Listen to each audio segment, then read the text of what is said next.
শনিবার আনুমানিক 11:30টার দিকে মাগুরা জেলার মোহাম্মদপুর উপজেলার বালিদিয়ায় মফিজ মিনে গ্রুপ আর ইউনুস শিকদারের গ্রুপ পুরনো শত্রুতার জের ধরে উস্কানিমূলক কথার কারণে একটি সংঘর্ষ হওয়ার খবর আসে মোহাম্মদপুর থানা পুলিশের কাছে।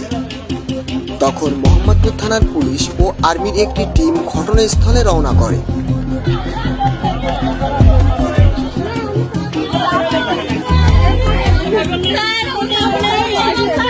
যৌথ বাহিনী যাওয়ার কথা শুনে দুপক্ষ ঘটনাস্থল ত্যাগ করে।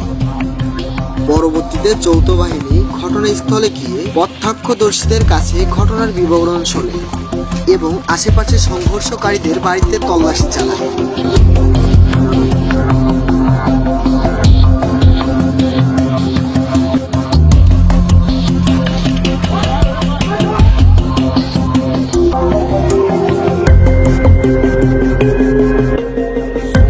সেখানে বেশ কিছু দেশীয় অস্ত্র, রান্দা, ড্যাগার, চাইনিজ কুরন, ঢাল, সরকি উদ্ধার